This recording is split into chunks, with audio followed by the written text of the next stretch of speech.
Hello there, this is Big Benedict. We're playing Tomb Raider 2013 on hard difficulty, and this is my no upgrade run. And we are playing, as I mentioned, on the aforementioned difficulty, playing this aforementioned title. That was a pretty bad introduction, but what can you really do when you're sweating like a goddamn fucking hog when it's supposed to be nice and crisp and cool in October and it happens to be 97 during the day. So, let me just take off my fucking shirt because of this shit.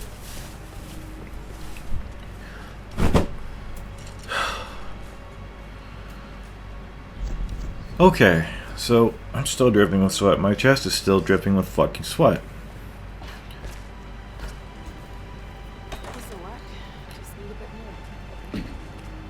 Okay, so we're running around here now, trying to get 5 pieces of salvage, which means just going around this map.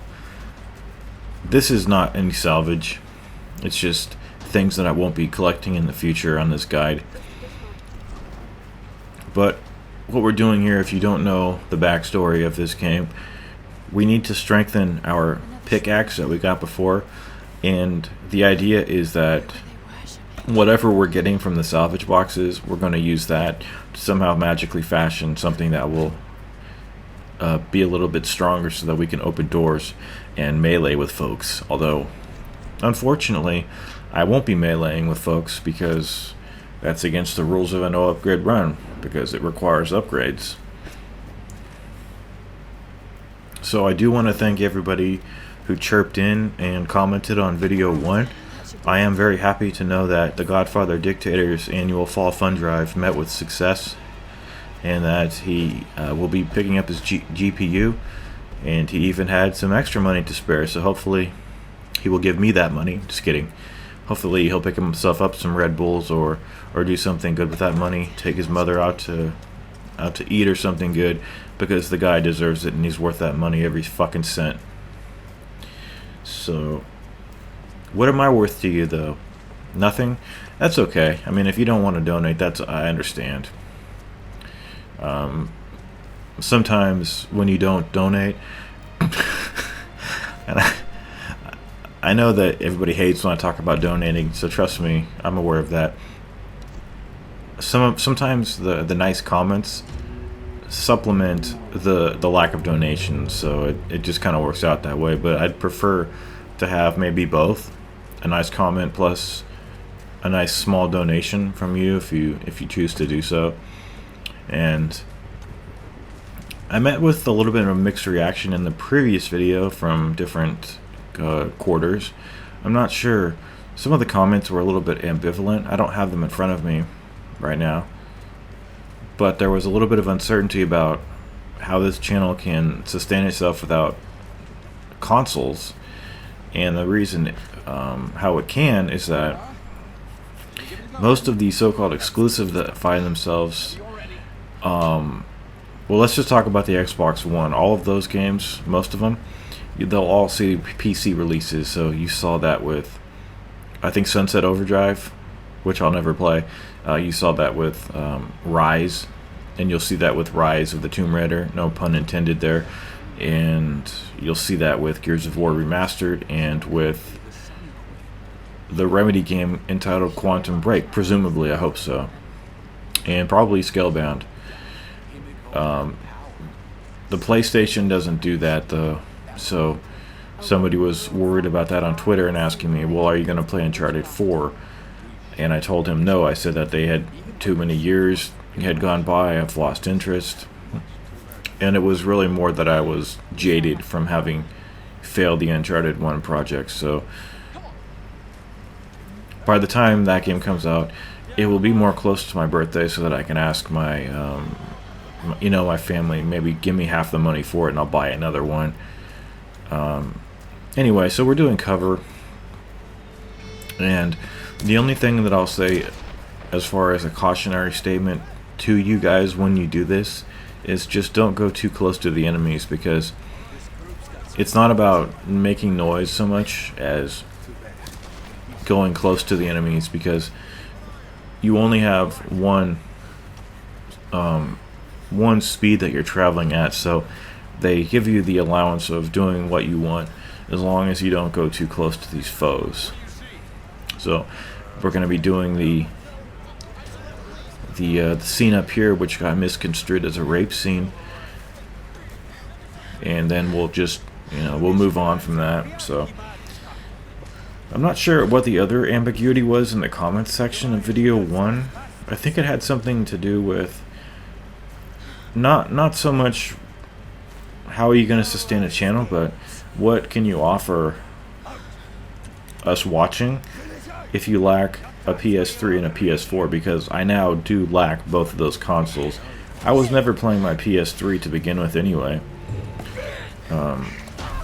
And like I said, the only time I was ever playing my PS4 was to play remastered PS3 games. Seriously, that's a true statement.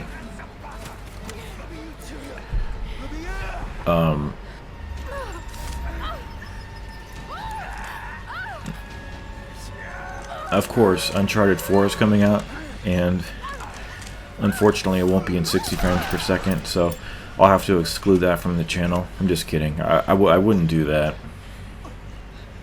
But that's just kind of pathetic, and if you don't know the reason why, it's because the PS4 and the Xbox One have really outdated hardware. It was outdated when they were manufactured in the first place. I'm talking about in comparison to PC specs.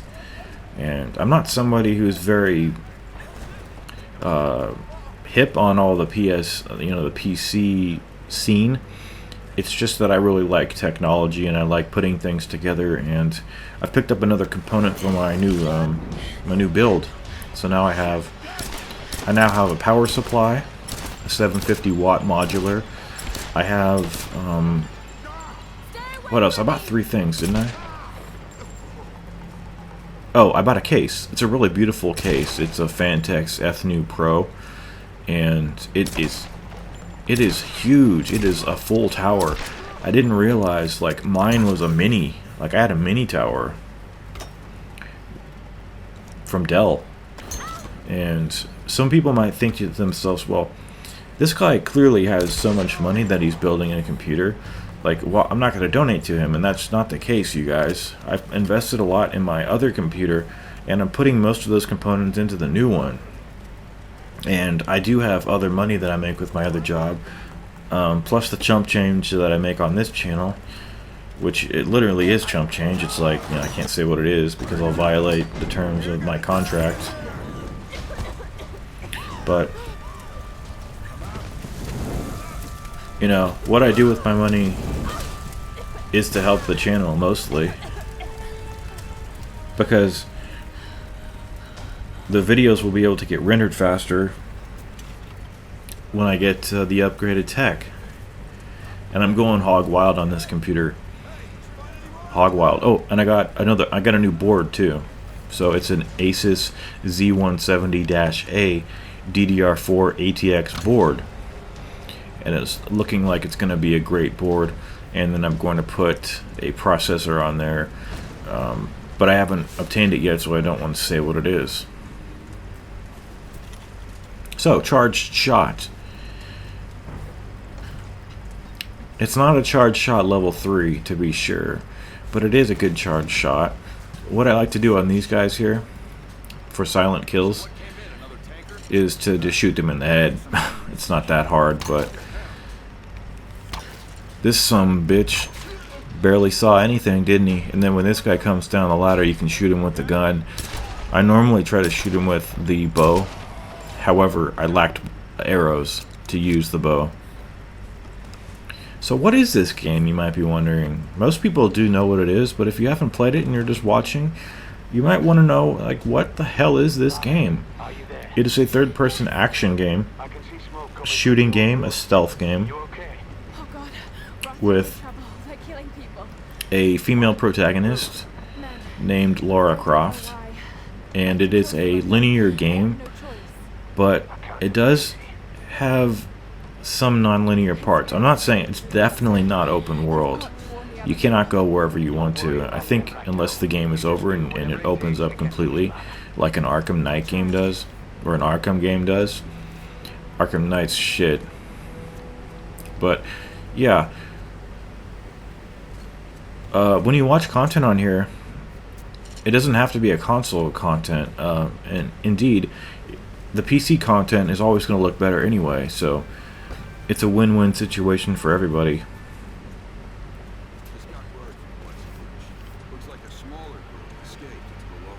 So what I do is I cause a distraction on the first guy, I shoot to the right of them, and then I pick the guy off to the left and then the guy off to the right.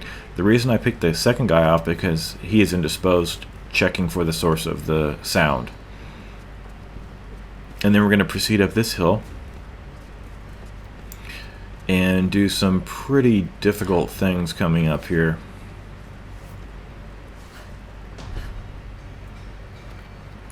So hit the lantern down, it's going to ignite all of this rubble. And then we're going to be in a room that you might struggle on when you first play this game.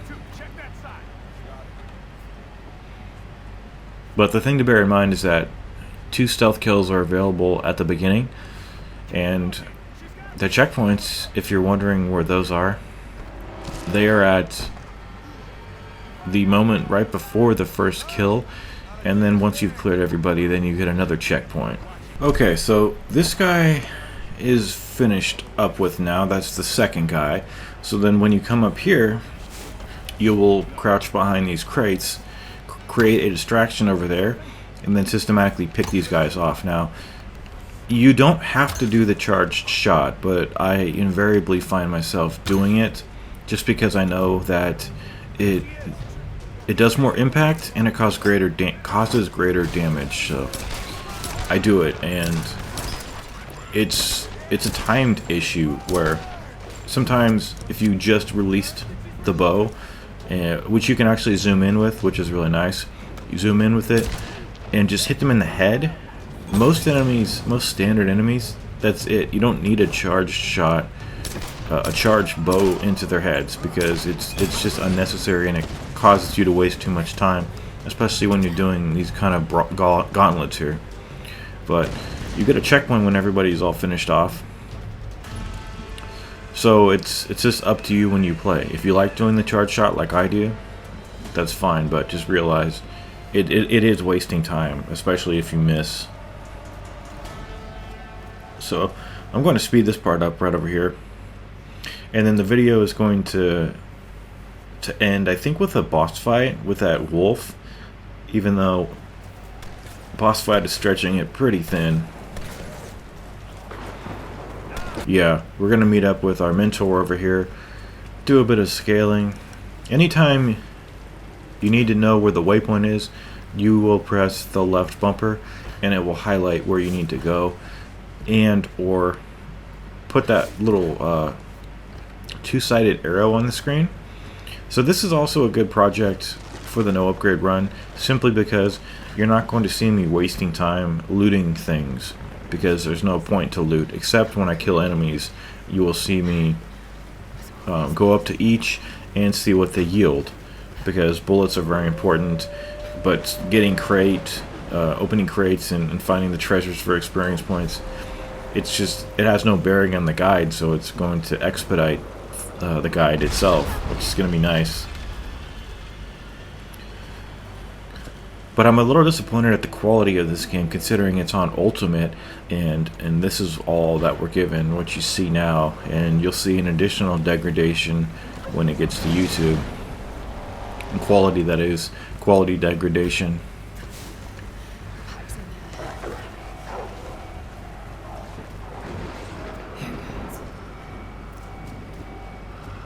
So we're coming in here now, and we're going to finish off that wolf, who I think stole Roth's backpack, which has the medicine he needs to heal himself. So if you could, donate, that would be really awesome. I won't be saying please donate in every video, but since it was a topic that was in the last video, I wanted to just finish it off.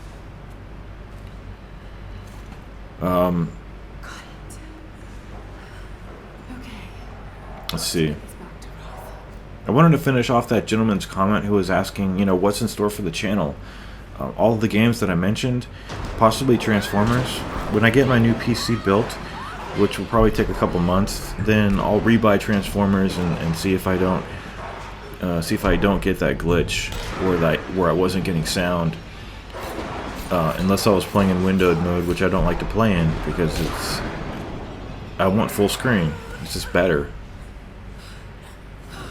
So we took down the boss right there. I think his name is Wolf.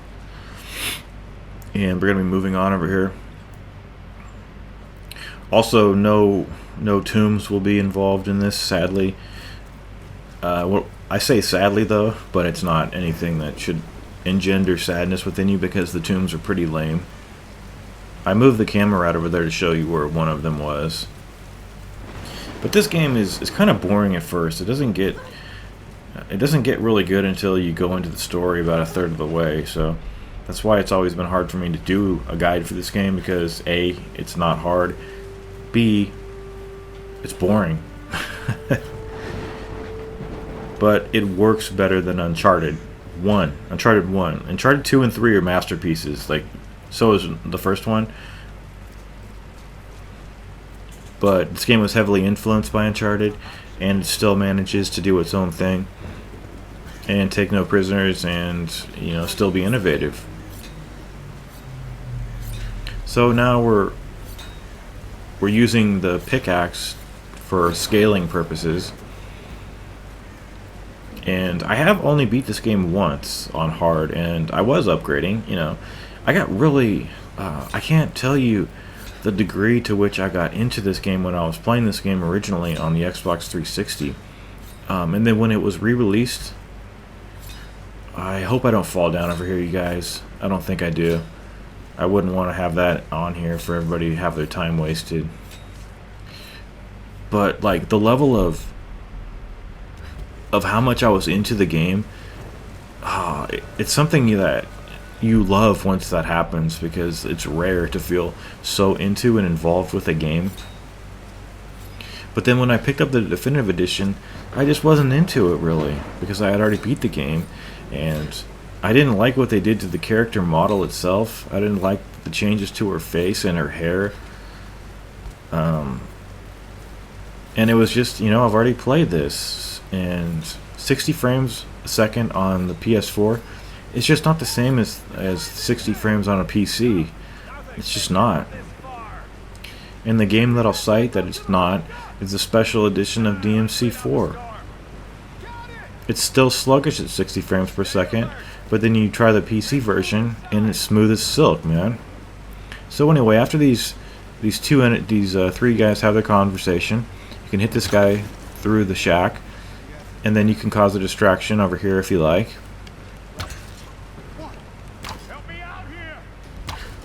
Okay, so the red backpacks, well, the guys with the red backpacks are the guys that throw the Molotov cocktails.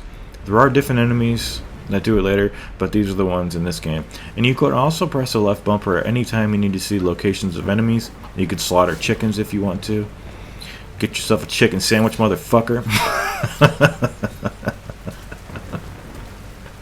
Ah, man. The stupidity that goes on at Big Benedict Productions. But we're almost done with this, and the first thing that we do in the next video is my favorite part of the game, just for no reason. I really like that stealth section. I also really like the stealth section at the end with the dogs. Very hard, very challenging, and very fun. So you can actually fail this even though it's cinematic, so make sure you press the X button there. I don't particularly like when you're dangling from a precipice or you're trying to latch onto a rock edifice. I don't like having to then press the X button within a space of time. I just don't like it. But this fight down here, I've read somewhere that you can manipulate these fights sometimes, but I don't think these particular enemies will spawn until you get down. But I could be wrong about that. But it's just one of those hard situations, and you stagger enemies when you hit them with the bow in this game, But anytime you get hit with anything in this game, there's a lot of recovery time. Um, and I guess they felt that they had to do that because the damage output is not very high. It's definitely not a brutal mode. I'm still so pissed off and sad about that guide, you guys. I envy anybody who's playing that and having fun right now.